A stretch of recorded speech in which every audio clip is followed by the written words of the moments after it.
All right. Welcome again to Civic Tech Hack Night number 510. Today, we're so excited to have Alex MacIsaac with us.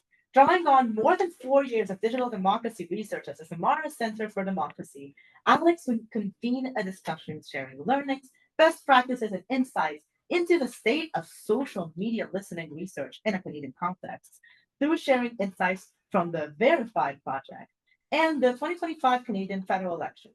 Alex, take it away. Perfect. Well, hello, everybody. I'm just going to get my slides up real quick and then I'll get started. I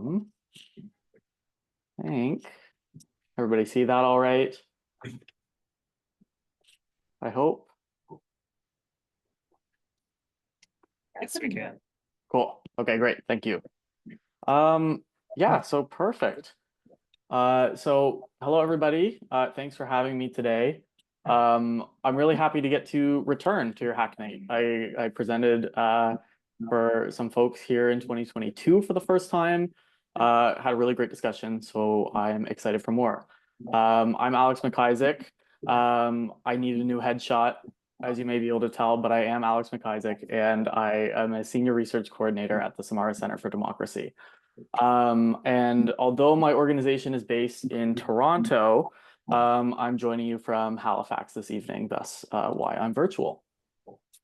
So my research focuses on the relationships between technology, society, and Canadian democracy, and particularly focuses on social media conduct related to those topics. So today I'm here to give insight into how I do the social media research that me and my team does.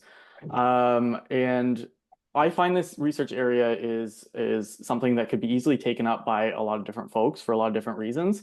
But I find it could be really confusing or difficult to get into, and particularly difficult to find accessible tools. So I'm hoping to try to make some connections today for some folks. So some background at the Samara Centre. For the past 4 years, we've been building out our capacity and our methodology for doing this kind of social media research. And this kind of work has always been difficult because of the lack of tools and transparency from social media platforms. And it's become even harder in recent years as social media companies have intentionally reduced transparency even further to really actively work against researchers and these kinds of initiatives. So because of this, accessing the data that we need to do this kind of work is difficult.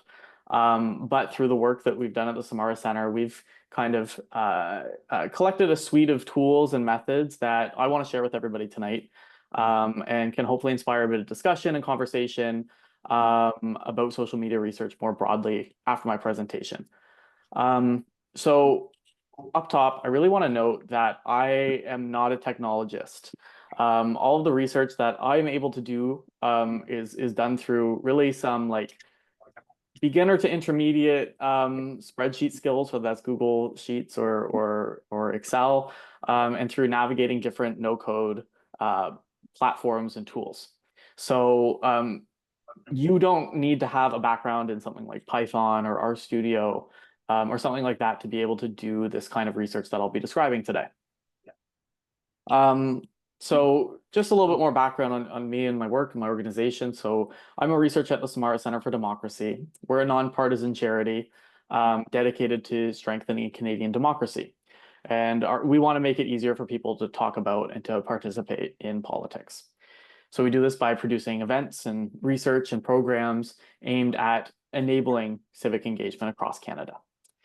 We see that the state of social media, we see it as a barrier to democratic and civic engagement for a number of reasons, like the information threats like disinformation, how social media platforms incentivize abuse and anger and outrage, the prevalence of inauthentic behavior and foreign interference online, among other similar threats like those.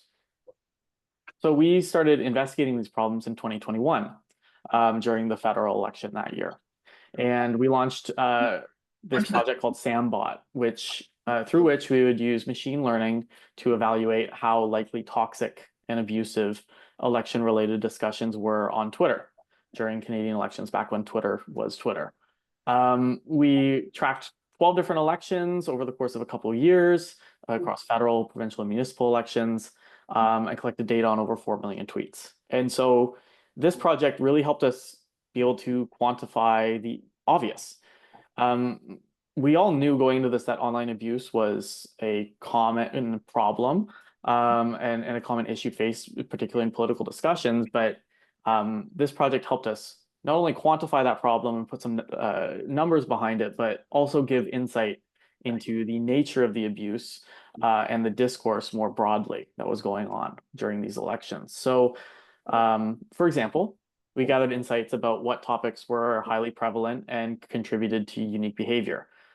We saw that discussions about LGBTQ plus rights consistently led to significantly elevated rates of both engagement and in abusive engagement across elections. We also saw other unique behavioral trends among users. We saw a culture of where on Twitter, groups of very few users were able to take up a severely outsized space in online discussions by posting really frequently. And so this activity, along with some activity that led us to believe that bot accounts were likely common in these conversations, led us to question if and how inauthentic behavior may be affecting our online discussions. And so these findings about inauthenticity led us to develop our new technology and democracy research initiative that we launched earlier this year called Verified. So with SAMbot, we focused on Twitter and we focused on abuse. And with Verified, we really wanted to expand and go wider with our research by expanding to the broader social media ecosystem outside of just the Twitter platform, and also expanding away from primarily just monitoring abuse and toxicity, and instead investigating a host of information threats. And to do that, that required us to expand our methodology and the research tools that we use. So during this past 2025 federal election, we put out 5 reports during that 30-day period. And through these reports, we were able to look at the following topics: how power users and small groups of users have the ability to control conversations on Canadian Reddit. What topics of discussions were most prevalent on Canadian Reddit? What kind of media sources and outlets were shaping Reddit discussions during the election? How Indian corporate media videos about the Canadian election, some of which featuring disinformation, were able to exert significant influence on YouTube. And how a growing number of politicians are moving away from X, the platform that used to be called Twitter, and are moving instead to the Blue Sky platform. And so these were all reports that we did quickly, about one of these per week during that election period, with minimal data and a quick data analysis period. So I want to kind of explain how we came to do these publications and kind of give you the tools and the methods to kind of be able to emulate the work that we did with our Verified project. So first, I kind of want to share the tools that we used to be able to do this work. So we use kind of a host of different tools to either collect or to analyze our social media data. So the first is a data collection and analysis tool that's actually developed by the great folks at the TMU Social Media Lab called Communalytic. And this is a platform that can connect you to data from Reddit communities, from YouTube comment sections, Blue Sky profiles and hashtags, and Mastodon and Telegram posts. And so there is a free EDU version if you're a student or an educator. Our organization has the Pro membership, which is at a very affordable $20 a month, approximately. We've done a lot of searching for similar tools and different data access paths for social media data, both within Canada and with international partners or organizations.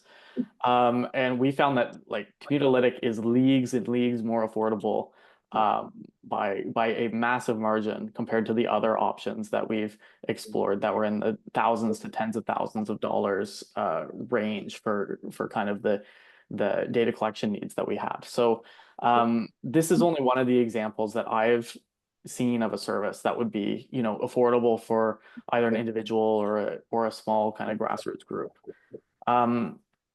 For other YouTube data, though, I like say to collect YouTube video titles or channel information or other kinds of data. I use a free tool called YouTube Data Tools, which anybody can just go onto the website and use to collect this kind of data, which is really helpful for investigations into different YouTube channels or comment sections or the like. Our research team also recently got access to a new social good platform called Phoenix, which gives us access to Facebook and TikTok data. And this is run by an international organization that only permits social good actors and organizations to apply for access. And applications only opened recently. So we're still experimenting internally on how to use this platform.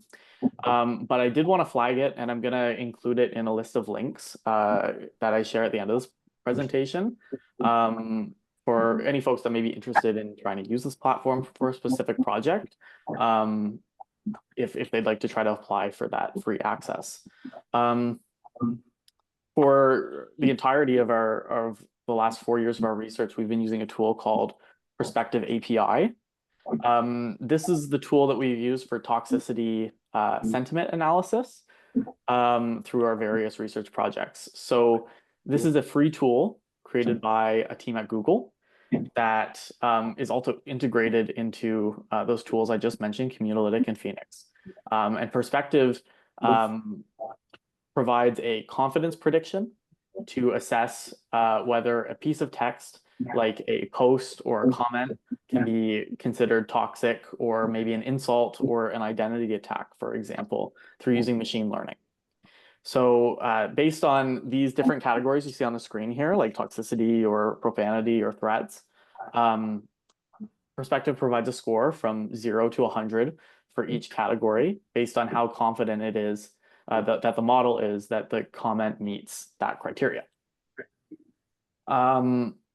Perspective also now can measure for prosocial values. So instead of just kind of trying to measure the toxic or the negative sentiment, it can also try to measure for positive and productive forms of discussion that may be happening with categories such as like looking for compassionate comments or respectful comments or comments that contain like curiosity, which can also be really helpful for trying to measure out kind of the positive versus the negative sentiment that's going on in online discussions. So that's our suite of unique tools that we use, in addition to kind of the basic data analysis tools like Google Sheets or some data visualization software. So I want to now that I've explained the tools that we use, I want to give a couple examples today of how we've been able to use these tools to develop the findings that we've collected in our research projects. So to start, I want to talk about looking at data over time. During the Alberta provincial election in 2023, we observed that tweets surrounding the election that were about LGBTQ plus issues would garner increased engagement and increased abuse routinely. And so we found this by analyzing the data of multiple of the candidates that we were tracking on Twitter during the election and looking kind of one by one at each of their engagement data and abuse data on a day-to-day basis to kind of identify where there were spikes in engagement, like you'll see on these graphs here. And so when we looked at the data in this way, we'd see these spikes, and then we would try to do some investigation into trying to find out what happened either in the news or in online discussions to try to understand what could have significantly contributed to these spikes, these elevated rates of engagement. And we found that most of these significant spikes would occur right after a candidate would post about, say, going to a pride parade, or posted about unveiling a rainbow sidewalk in their local community, or something similar to that.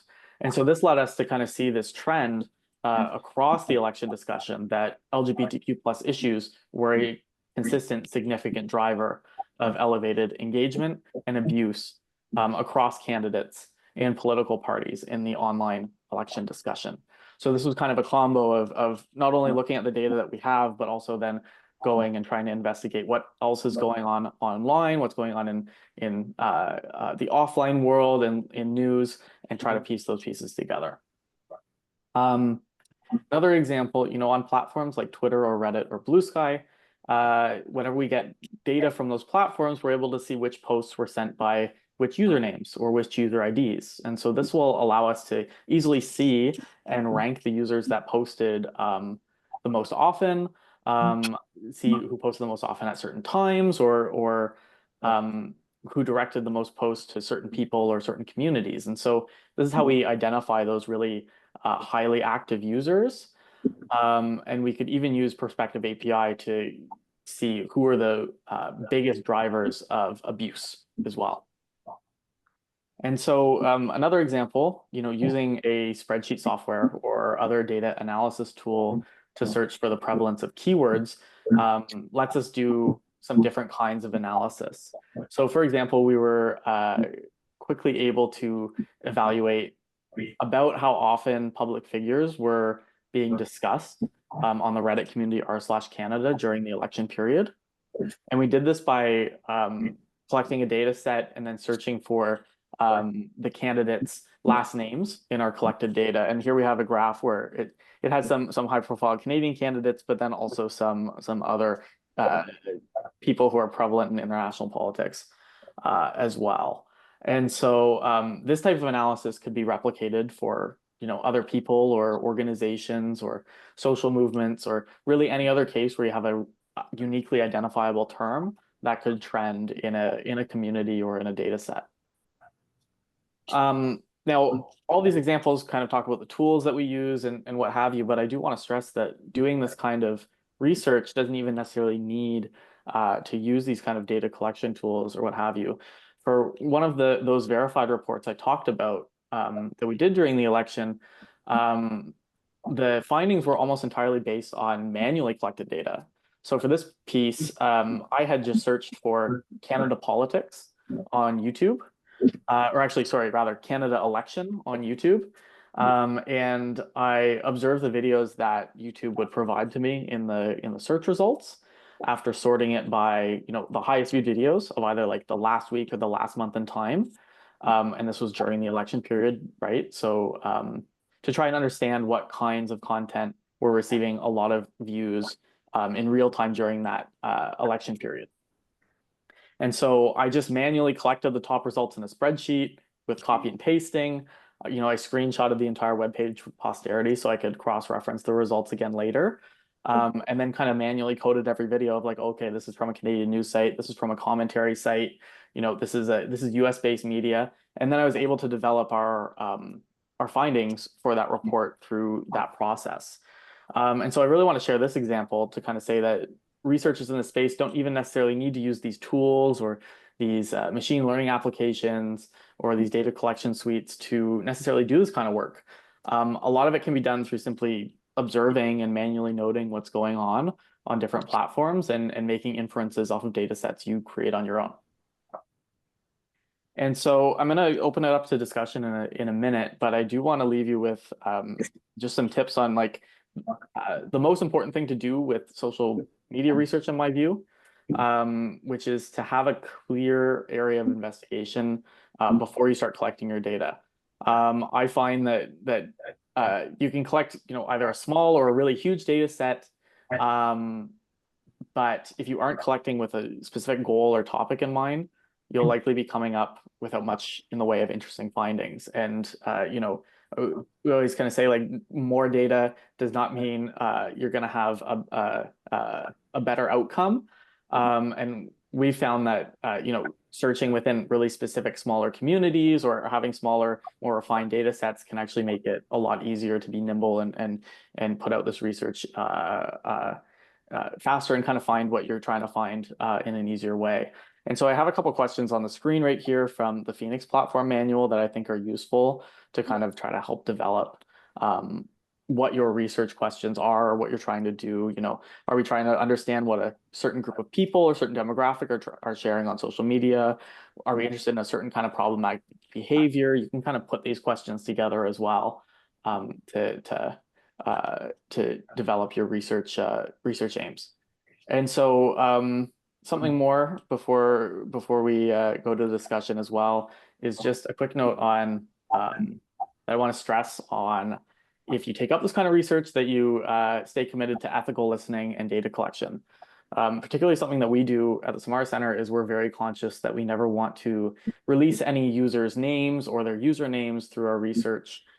So we always anonymize our data as much as we possibly can to try our hardest to ensure that no one could ever be targeted as a result of one of our publications. So that's something that I would recommend that people do if they do this kind of work. Otherwise, it's important to stay conscious of platform rules about data collection. The tools that I shared today are all authorized to collect the data that they can collect, so that's less of a worry with those. But that's just something to be wary of as well. And so I hope these examples can inspire some discussion today.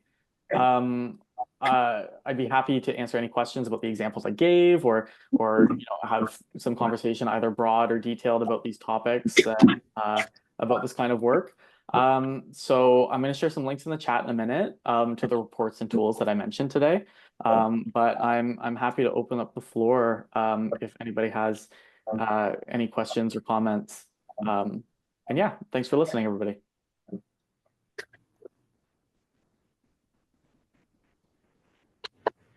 All right. Thank you. Okay, what am I doing? All right. Thank you so much, Alex. That was a great presentation. I actually have a question before I give everybody off the floor. For sure. It's about data visualization software. Do you have any specific in mind that you guys have been using that you recommend? Yeah, totally. Like we usually for a lot of our work, we'll then work at the end of the research, we'll work with a designer to kind of make a more coherently designed visualization. But what I'm usually making, like the mock-ups of like, okay, here's what I would like it to look like. And I will use an application called Flourish. That's my favorite that I use. It's a product of like Canva, if you know Canva, like and I really like it. You can do tons of even more complex data visualizations with it. And it's really, really user-friendly, easy to use. I've also used Data Wrapper in the past, which is another similar application, but these are just like free web-based applications that anybody can hop in and use. So I would recommend trying one of those for if you're doing this kind of work. All right, thank you so much. Yeah, we'll take a question from in person first and then. Yeah. Hi there. I was wondering if there's any evidence that small minorities. I'm so sorry. I really can't. I can't hear the person speaking very well at all. Maybe if I come closer, would be the wireless. Is that getting better? Are we just muted? Maybe we're muted. Can you hear me now? Yeah, I can hear you a little better now. A little better? Do you want? Yeah, that's better. Well, if you can hear me, then that's good. Okay. Sorry to make you come to the front. Thanks. Yes, I did come to the front. The question is there evidence that these small minorities, like these loud minorities on these platforms, like on social media platforms, that do they drive polarization? I think they certainly can. So we found through our work on evaluating discussions on both Twitter and on Reddit, we've seen this culture of where very few users are taking up a lot of space in the conversation, like a really significantly outsized influence. And this is kind of shows us that whether or not these things are necessarily happening in these spaces, it shows us that these spaces are areas that can potentially be ripe for like inauthentic behavior, or people astroturfing, or driving some fake engagement into that space, because, you know, if there's only if 11 people are able to take up like a really significant part of the conversation, that's a really easy space for a bad actor to kind of come in and push a certain narrative or belief or abuse or something like that. You know, we've also seen on Twitter that there was during some of those Twitter elections that we analyzed, like for example, the Toronto mayoral by-election, that there was a culture of power abusers, which is a term that we've coined for users that are highly active and are routinely and consistently sharing abusive rhetoric. So we do have some evidence to show that in some cases, at least, that some of those very highly active users are being directly abusive through their high activity. All right, thank you. Let's just ask if anybody has questions online. I don't have any questions right now. I've just requested. But I really wanted to thank Alex before everyone goes ahead. Please ask questions online. All right, awesome. Thank you so much. Alex, you actually finally proved that the online team is better with all the links coming in online. Now the in-person team needs to beg us for all the links. Yes, we are better. All right, we got a question in person. Should I go up in front or you hear me? I think I can hear you okay. I apologize if Okay, better now? Yeah, I think so. Okay, yeah. I was just wondering, have you observed that platforms in general kind of change the availability of data, or is it mostly those providers from those data providers that end up kind of determining how much data is available? Not really familiar with how data is really collected, if it's something that the platform enables or if it's something that the services themselves provide. Yeah, so this is something that has always been a challenge with social media research, is being able to access this kind of data, because it is kind of all we're kind of all at the mercy of what the different platforms are willing to provide.